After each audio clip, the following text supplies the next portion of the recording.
Hello friends, कैसे हैं आप सब। मैं रीता मिश्रा अपने यूट्यूब चैनल में एक छोटी सी दुनिया में आप सबका स्वागत है। तो मैं आज दिन का मैं वीडियो नहीं लोड कर पाई, तो मैं आज आप लोगों के साथ में शाम का अपना रूटीन शेयर करूंगी। तो हमारे पूरे वीडियो आप लोग पूरा देखिए और पूरे वीडियो में बने रहिए। तो मैं आज आप लोगों के साथ में इवनिंग रूटीन शेयर करने वाली हूँ। और अगर हमारी वीडियो आप लोग पहली बार देख रहे हैं तो सब्सक्राइब ज़रूर कीजिएगा। तो चलिए, हमारी रूटीन का पहला काम मेरा है सबसे पहले चाय बनाना, क्योंकि अभी 4 बज चुका है। तो पापा का चाय का टाइम हो गया है। उसके बाद मैं थोड़ी हल्की फुल्की डस्टिंग करूँगी, फिर शाम के लिए खाना बनाऊँगी और फिर मैं हस्बैंड का इंतज़ार करूँगी। और हस्बैंड 7:30 से 8 बजे तक आएंगे, तो उस बीच में मैं आवाज़ कम करके रख लूँगी। चलिए, सबसे पहले हम क्या करेंगे, अरे चाय बनाऊँगी पापा के लिए। तो अभी हम किचन आ गए हैं और किचन में पापा का ये चाय बन गया है। और पापा बिना शक्कर का चाय पीते हैं,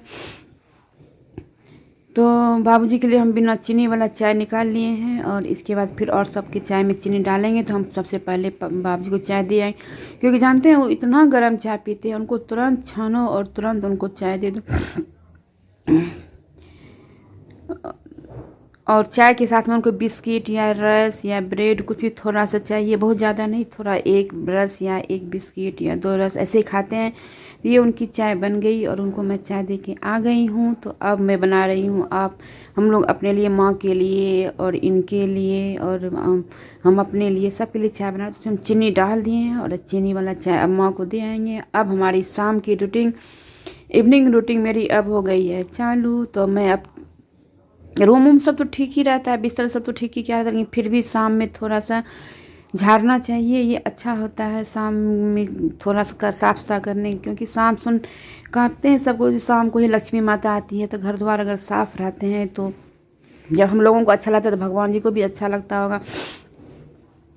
और मैं 2-3 दिन से ब्लॉग नहीं डाल रही थी, जानते हैं बगल में फ्लैट बन रही है और इतनी आवाज़ होती, इसलिए मैं वीडियो तो मेरी शूट हो जाती है, लेकिन मैं उसमें वॉइस ओवर नहीं कर पाती हूँ। आवाज़ इतना तेज़ होता है, इस वजह से बहुत डिस्टर्ब होता है। तो मैं अभी नहीं कर पा रही हूँ। अगर कहीं से अगर आप लोगों को आवाज़ सुनाई दे तो सॉरी, उसके लिए हम सॉरी बोल रहे हैं। तो मेरी ये कमरा सब अब हो गई है ठीक। अब इसके बाद में थोड़ा सा झाड़ू लगा लेती हूँ, हल्का फुल्का झाड़ू लगा लेते हैं ऊपर, क्योंकि हॉल मेरा कुछ ज़्यादा ही गंदा होता है। इसलिए जिस घर में सास ससुर या थोड़ा सा बूढ़े लोग रहते हैं उनका घर तो थोड़ा सा गंदा होता है, क्योंकि वो कभी बूढ़े कहा जाता है, बूढ़े और बच्चे सब एक जैसे होते, कभी यहाँ बैठती हैं कभी वहाँ बैठती हैं। अब बैठेंगी तो रजाई या कम्बल कुछ तो लेके, ठंड तो है ही, कहाँ बैठेंगी। तभी मम्मी यहीं पर सोफा पर बैठी हुई थी राजा कम्बल में। तो ये देखिए अभी छोड़ के गई हैं, थोड़ा सा बाहर में धूप था तो वहीं पर बैठी हैं 2 लोगों के साथ में। और ये छोटी अभी हमसे पूछ रही है, मम्मी हम ये ले आए, गुजिया ले आए, क्योंकि इसको मीठा चीज़ बहुत पसंद है। और ये अभी जा रही थी बाहर, तो ये पूछ रही मम्मी हम गुजिया ले आए तुम लोगों के लिए। तो हम कहते जाओ ले आओ, बाबा लोग भी खाएंगे। और इस टाइम में थोड़ा सा छोटी और टिंगल निकल जाती है बाहर, कुछ पेन वगैरह कुछ लेना होता है तो चले जाती है। तो बहुत ज़्यादा दूर भी नहीं है, बस हम लोग तो मेन रोड में ही हम लोग रहते हैं, तो बहुत ज़्यादा दूर भी नहीं। तो गई है वो गुजिया लाने के लिए। तब तक हम फटाफट ये सोफ़ा वोफा सब झाड़ लिए हैं और ये कम्बल भी माँ का मोड़ दिए हैं। तब हम जाएंगे ऊपर कपड़ा लाने के लिए। तो सुबह में जो हम सुबह फैलाए थे और कल का भी कपड़ा, आज धूप अच्छी खासी निकली थी, तो इधर से तो बिल्कुल ही धूप नहीं निकल रही थी, तो कपड़ा सब तो सूख जा रहा था। लेकिन धूप लगे हुए कपड़ा कुछ ज़्यादा ही अच्छा होता है, तो मैं सारे कपड़े को निकाल दी थी और सबको मैं धूप लगा दी हूँ। और आज मैं एक बेडशीट भी धोए थे। तो सब कपड़ा लेके अभी हम नीचे आ रहे हैं। और इसके बाद हम छोटी गुजिया ले आई है, तो सबको गुजिया देगी छोटी। और पापा बाबा देखिए दे रही है बाबा को, और बाबा को खिला दी।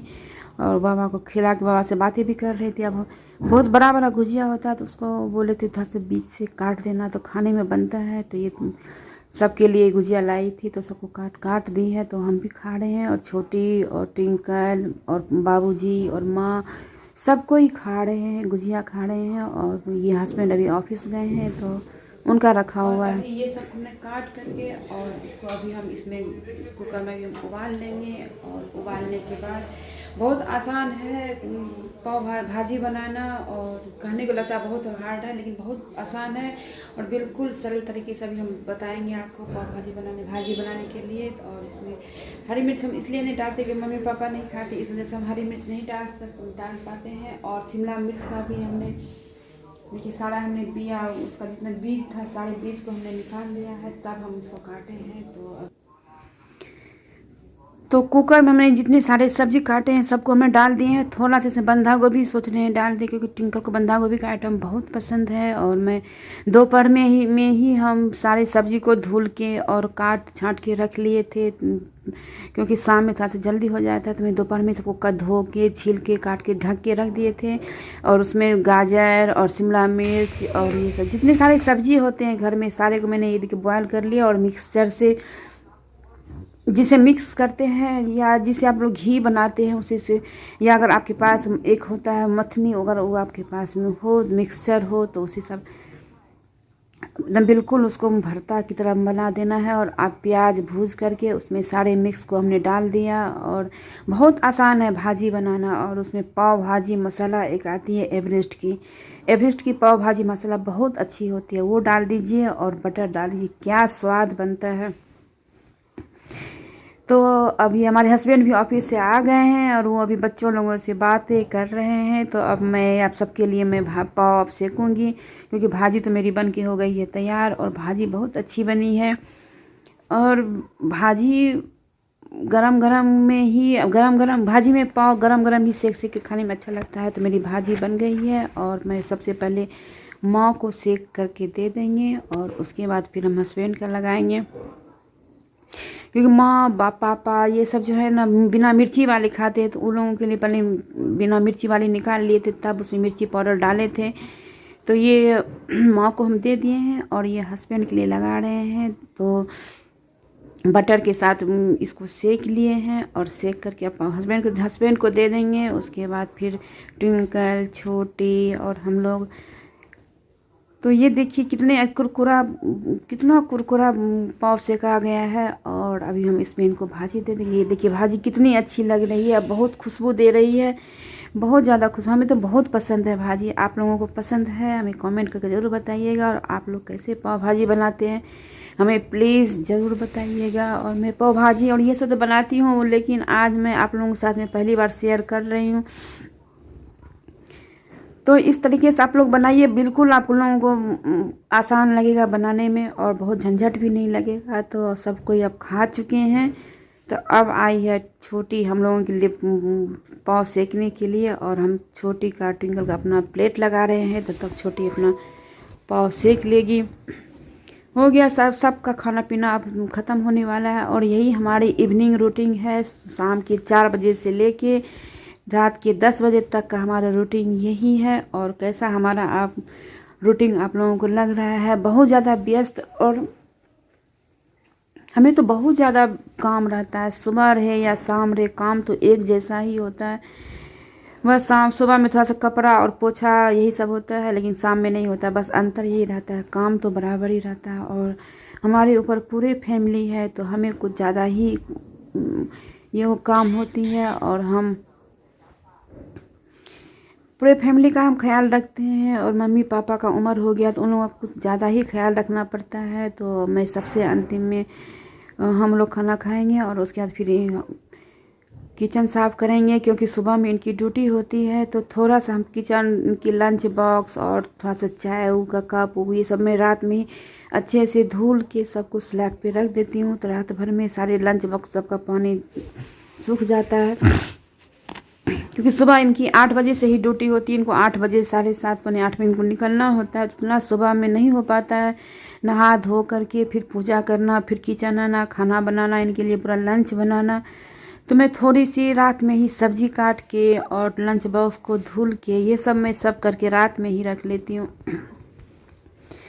तो ये देखिए अब छोटी खा रही है, ट्विंकल खा रही है और मेरा ही प्लेट लगा है। तो छोटी बता रही मम्मी बहुत अच्छा बना है, और ट्विंकल और छोटी को बहुत पसंद है पाव भाजी, और बहुत दिन से कह रही थी, तो मैं आलस की वजह से नहीं बना रही थी। कोई अब खा लिए हैं और हस्बैंड भी खा लिए हैं, वो भी ऑफिस आए थे वो भी खा लिए, मम्मी भी खा ली है, और अभी हम जा रहे हैं। ये देखिए मम्मी की आँख में दवाई देने के लिए जा रहे हैं, और वो सो चुके हैं। तो बस लास्ट मम्मी की आँख में दवाई दे देंगे और हमारा काम अब ख़त्म। मैंने सारा किचन का भी सब कुछ कर लिए हैं, और सुबह के लिए मैं जैसे सुबह बर्तन धोने के लिए आती हैं आंटी, लेकिन मैं सुबह के लिए ये टिफ़िन मेरा ये सब इतना मैं टिफ़िन और ये सब धुल के रख लेते हैं सुबह के लिए, क्योंकि सुबह बहुत जल्दी हो जाती है इनको ऑफिस जाने में। तो 8 बजे तक इनको निकलना होता है। तो मैं भी जा रही हूँ, माँ को आँख में दर्द। तो ये वाली दवा जो है माँ के आँख का है, माँ का आँख में थोड़ा सा प्रॉब्लम है, तो उनके लिए डॉक्टर ने यही ड्रॉप दिया है। तो माँ के आँख में ही ड्रॉप डालते हैं, और पापा के आँख में पतंजलि का ड्रॉप, आई ड्रॉप डालते हैं। उनकी आँख में कोई प्रॉब्लम नहीं है, लेकिन थोड़ा सा माँ के आँख में मोतियाबिंद का थोड़ा सा प्रॉब्लम है, तो इनकी आँख में ये कभी कभी ये 2 दिन पर 3 दिन पर एक बार आँख में ड्रॉप डालना पड़ता है। तो माँ अब खाना खा के सोई है, तो उनकी आँख में हमने ड्रॉप डाल दिया। इसके बाद फिर हम पापा को ड्रॉप डालेंगे। तो पापा ये वाली ड्रॉप नहीं डालते हैं, उनको पतंजलि का आई ड्रॉप चाहिए। वो थोड़ा सा अच्छा होता है, वो रिफाइंड भी रहता है, वो सभी कोई ले सकते हैं पतंजलि का, बच्चे भी ले सकते हैं, बड़े भी ले सकते हैं। थोड़ा सा भी आँख में कोई प्रॉब्लम लगे तो पतंजलि का आई ड्रॉप डाल लीजिए, बहुत अच्छा होता है। उसमें सब नेचुरल रहता है, और कोई भी उसमें केमिकल या कुछ उसमें ऐसा कुछ नहीं रहता है। तो माँ को हमने आँख में दवा डाल दिया है। तो अब ये वाली दवा है जो पापा का है, तो अब ये वाली दवा पापा की आँख में डालेंगे। और ये रामदेव बाबा का पतंजलि का है ये ड्रॉप, और ये ड्रॉप अच्छा होता है। तो मैं पापा के आँख में भी ये डाल देते। माँ को अगर डालेंगे तो पापा बोलेंगे मेरे आँख में भी डाल दो, ऐसे नहीं डालेंगे। लेकिन जब माँ को देखेंगे कुछ देते हुए, माँ को देंगे चाय बना के, तो पापा कहेंगे हम भी चाय पियेंगे। माँ को कुछ कहेंगे तो पापा कहेंगे अच्छा हमको नहीं मिला। बस यही होता है, बच्चों और बूढ़ों का यही है। और माँ पापा इसी रूम में रहते हैं, क्योंकि पापा को थोड़ा सा हार्ट का प्रॉब्लम है, तो इसलिए माँ पापा को अकेला नहीं छोड़ती है। तो इसलिए माँ और पापा इसी रूम में रहते हैं, सोते भी हैं इसी रूम में, बैठते भी हैं इसी रूम में। और ये रूम का हालत देख रहे हैं कैसे है, क्योंकि पापा लोग इधर उधर सामान कर देते हैं, और उन लोगों को सब कुछ सामने में चाहिए, हर एक चीज़ उनके सामने में होनी चाहिए। कोई चीज़ थोड़ा सीधा उठा कर रख दीजिए तो फिर पापा चिल्लाने लगते हैं। तो इस वजह से इनका रूम ऐसे ही रहता है।